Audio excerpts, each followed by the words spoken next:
राधे राधे आप सभी को। कैसे हैं आप सभी? आशा करता हूँ आप सभी बहुत अच्छे होंगे। आज के इस वीडियो में हम लोग टाइप्स ऑफ रिएक्शन को कंप्लीट करने वाले हैं। हमने कुछ इससे पहले वाले वीडियो में करा, आज इस वीडियो में हमारा पूरा कंप्लीट हो जाएगा।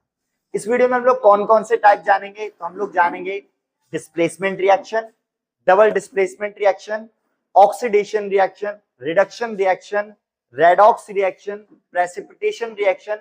इन सभी रिएक्शन को हम लोग जानेंगे। नेक्स्ट वीडियो में हम लोग कोरोजन और रेंसिडिटी को कवर करेंगे और हमारा टॉपिक हो जाएगा कंप्लीट। तो अपना पहला रिएक्शन है डिस्प्लेसमेंट रिएक्शन। इसमें क्या होता है, एक high reactive metal less reactive metal के कंपाउंड से मेटल को डिस्प्लेस कर देता है। ठीक है, जैसा एग्जांपल देखते हैं, BC एक मेटल का कंपाउंड है और AB एक मेटल होगा। यहां पर ये लेस रिएक्टिव होगा, ये हाई रिएक्टिव होगा। तो A क्या कर देगा, B को डिस्प्लेस कर देगा, यानी हटा देगा और खुद उसकी जगह पे आ जाएगा। इस रिएक्शन को कहते हैं हम डिस्प्लेसमेंट रिएक्शन। ये तीन एग्जांपल है, इस तीन एग्जांपल को हम लोग समझते हैं। तो यहां पर एक जिंक है मेटल जो कि कॉपर सल्फेट की सॉल्यूशन में डाला गया। अब रिएक्शन हुई तो बन गया जिंक सल्फेट, यानी जिंक ने कॉपर को डिस्प्लेस कर दिया और कॉपर आ गया बाहर। क्लियर? अब यहां आयरन है जो कॉपर से ज्यादा रिएक्टिव है। ये आयरन, ये कॉपर सल्फेट का रिएक्शन है जिसमें आयरन डाला गया, तो रिएक्शन हुई, आयरन सल्फेट बन गया और कॉपर यहां भी डिस्प्लेस हो गया। ऐसे ही ये लेड है, कॉपर सल्फेट के सॉल्यूशन में डाला गया, लेड सल्फेट बन गया एंड कॉपर डिस्प्लेस। यानी तीनों केस में कॉपर डिस्प्लेस हो गया। कहीं ना कहीं जो कॉपर है वो तीनों से लेस रिएक्टिव है। अभी हम थोड़ी देर में जानेंगे कि हमें कैसे पता चलेगा कौन ज्यादा रिएक्टिव है, कौन कम रिएक्टिव है, कौन किसको डिस्प्लेस कर पाएगा, कौन किसको डिस्प्लेस नहीं कर पाएगा। क्लियर? फिलहाल इस एक्टिविटी को समझते हैं, यहां क्या हुआ है। ये रही वो एक्टिविटी। तो भैया हमारा रिएक्शन नंबर 2 है ये। ठीक है, ये वाला मैं लिख देता हूं यहां पर, iron mix with copper sulphate after reaction form iron sulphate and copper displace from copper sulphate. Clear? अब हो क्या रहा है, ये जो आपको ब्लू कलर का सॉल्यूशन दिख रहा है ना, ये है आपका कॉपर सल्फेट। कॉपर सल्फेट कभी भी ब्लू कलर का होता है। क्लियर? अब आपने क्या किया, आयरन का नील लिया, इस कॉपर सल्फेट में डाल दिया, यानी कोई भी आपने लोहे का टुकड़ा उसके अंदर डाल दिया। अब कुछ देर बाद रिएक्शन होगी। अब क्या क्या चेंजेस देखने को मिलेंगे, तो दो चेंजेस यहां देखने को मिलेंगे। एक तो ये जो सॉल्यूशन ब्लू कलर का था वो हो गया लाइट ग्रीन कलर का। क्यों हुआ? क्योंकि यहां पर आयरन सल्फेट बन गया जो कि लाइट ग्रीन कलर का होता है। क्लियर? अब आप कहोगे एक और चेंज क्या हुआ, तो यहां एक और चेंज हुआ है। पहले आपका आयरन का नील ऐसा था, अब वो ब्राउन कलर का हो जाएगा। अब आप कहोगे ये क्यों हुआ, तो देखो आयरन का टुकड़ा है ना, जो कॉपर यहां से डिस्प्लेस हुआ, यानी जो कॉपर निकला वो आयरन के ऊपर जाकर के चिपक जाएगा। तो ये इसीलिए यहाँ पर आयरन का जो है कलर चेंज हो जाता है, क्योंकि कॉपर होता है हमारा ब्राउन कलर का। इस एक्टिविटी से हमारे क्वेश्चन पूछे जा सकते हैं, इसका सॉल्यूशन का कलर क्यों चेंज हो गया, इसका कलर क्यों चेंज हो गया, तो आप इजीली बता सकते हो। अब समझते हैं कि हमारा कौन सा मेटल ज्यादा रिएक्टिव है, कौन सा मेटल कम रिएक्टिव है, वो हमें कैसे पता चलेगा। तो देखो यहाँ मैंने सारे मैक्सिमम मेटल्स लिखे हैं जो भी इंपॉर्टेंट है। ये इनकी रिएक्टिविटी सीरीज है।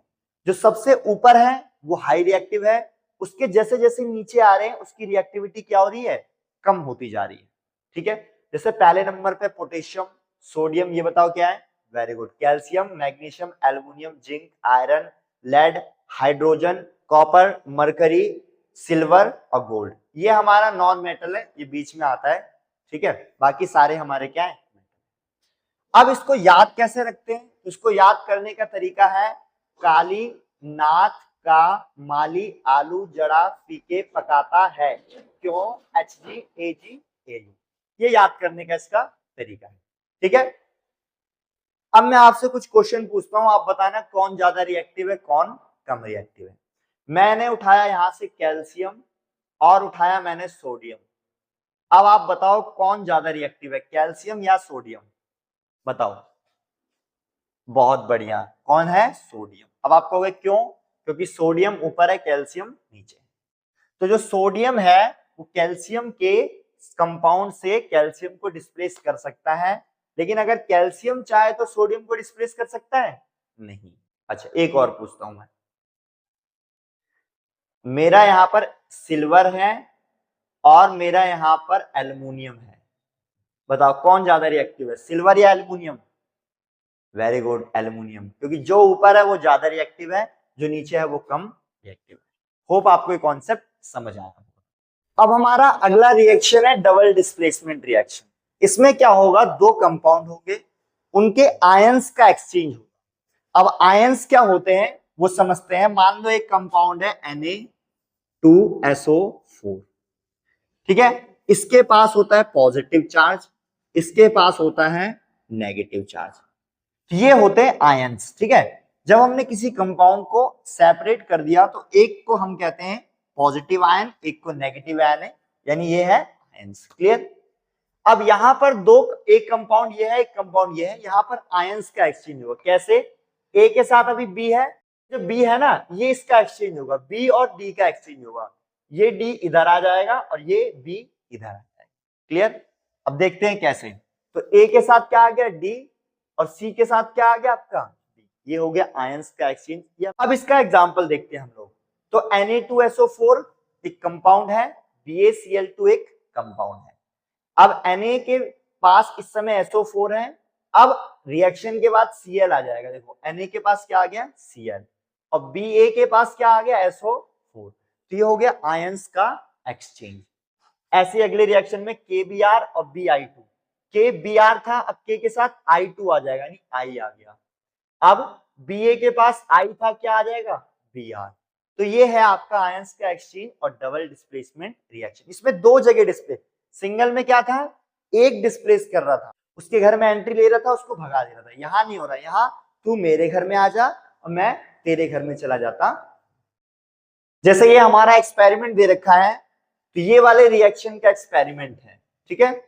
इसमें क्या किया है, एक टेस्ट ट्यूब में लिया हमने बेरियम क्लोराइड, इस वाले टेस्ट ट्यूब में लिया हमने सोडियम सल्फेट, रिएक्शन हुआ, बेरियम सल्फेट बना और सोडियम क्लोराइड, ठीक है।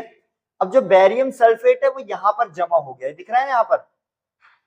तो जब भी डबल डिस्प्लेसमेंट रिएक्शन होती है तो नीचे आफ्टर रिएक्शन एक प्रेसिपिटेट फॉर्म हो जाता है, कुछ ना कुछ जम जाता है, उसे कहते हैं प्रेसिपिटेट। जिस भी रिएक्शन में प्रेसिपिटेट फॉर्म होता है उसे कहते हैं प्रेसिपिटेशन रिएक्शन। तो इस केस में ये प्रेसिपिटेशन रिएक्शन भी है, क्योंकि प्रेसिपिटेट फॉर्म हो रहा है, साथ साथ में डबल डिस्प्लेसमेंट रिएक्शन भी है। अब हम समझते हैं oxidation and reduction reaction. Clear? तो ऑक्सीडेशन रिएक्शन बहुत सिंपल है, किसी भी एलिमेंट में या कंपाउंड में ऑक्सीजन ऐड हो रहा होगा तो हम कहेंगे वहां ऑक्सीडेशन रिएक्शन हुआ है या उसके साथ ऑक्सीडेशन हुआ है। जैसे यहां कॉपर है, ऑक्सीजन के साथ रिएक्ट करा और बन गया कॉपर ऑक्साइड। पहले कॉपर अकेला था, अब इसके ऑक्सीजन जुड़ चुका है, तो ये रिएक्शन है ऑक्सीडेशन रिएक्शन। अच्छा, एक और एग्जांपल लेते हैं, कार्बन प्लस ऑक्सीजन रिएक्ट हुए कार्बन डाइऑक्साइड, तो ये है ऑक्सीडेशन रिएक्शन। और ऑक्सीडेशन किसके साथ हुआ है, कार्बन के साथ ऑक्सीडेशन हुआ है। अच्छा, और क्या होता है ऑक्सीडेशन रिएक्शन? तो कभी कभी आपको कहीं हाइड्रोजन रिमूव होता हुआ दिखे, यानी किसी रिएक्शन से हाइड्रोजन कम हो रहा है, किसी एलिमेंट से या कंपाउंड से हाइड्रोजन कम हो रहा है, तो हम कहेंगे वो है ऑक्सीडेशन रिएक्शन का एग्जाम्पल। क्लियर? थर्ड है कि जब भी ऑक्सीडेशन रिएक्शन होगा तो जिसके साथ ऑक्सीडेशन होगा, यानी जिसमें ऑक्सीजन ऐड हुआ है, वो इलेक्ट्रॉन लॉस करेगा। तो कहीं ना कहीं कॉपर ने अपना इलेक्ट्रॉन ऑक्सीजन को दिया है, तो इलेक्ट्रॉन देगा तो भी हम कहेंगे ऑक्सीडेशन रिएक्शन हुआ है। क्लियर? तो तीन डेफिनेशन हो गई, इलेक्ट्रॉन का लॉस ऑक्सीडेशन, हाइड्रोजन का लॉस ऑक्सीडेशन और ऑक्सीजन का ऐड ऑक्सीडेशन। अब हम समझते हैं रिडक्शन रिएक्शन को। तो रिडक्शन रिएक्शन इसके अपोजिट है, वो इलेक्ट्रॉन लॉस कर रहा था, ये इलेक्ट्रॉन गेन करेगा। तो कोई भी एलिमेंट या कंपाउंड इलेक्ट्रॉन गेन करता है, हम कहेंगे वहां पर रिडक्शन रिएक्शन हुआ है।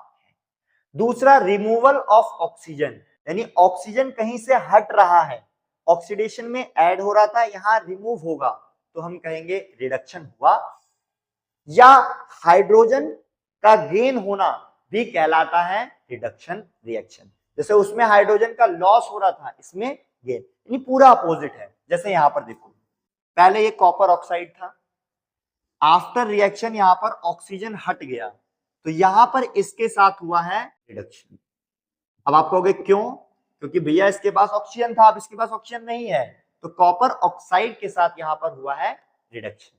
अच्छा, अब यहां आ जाओ, यहां पर इसके साथ ऑक्सीजन जुड़ रहा है, तो इसके साथ हुआ है ऑक्सीडेशन। क्लियर?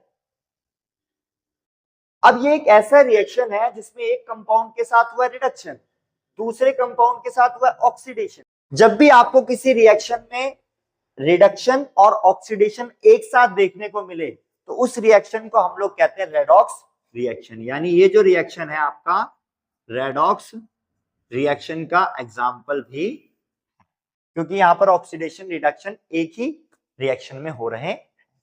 अब एक अपना टॉपिक है oxidising agent and reducing agent. अब ऑक्सीडाइजिंग एजेंट क्या होता है वो समझो।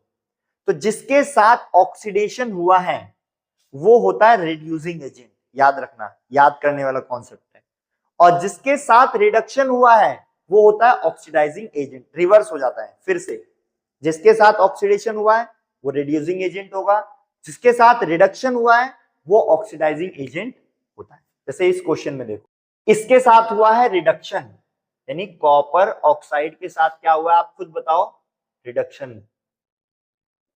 तो जिसके साथ रिडक्शन होता है वो है ऑक्सीडाइजिंग एजेंट, अभी अभी हमने समझा। तो इसको लिख देंगे हम ऑक्सीडाइजिंग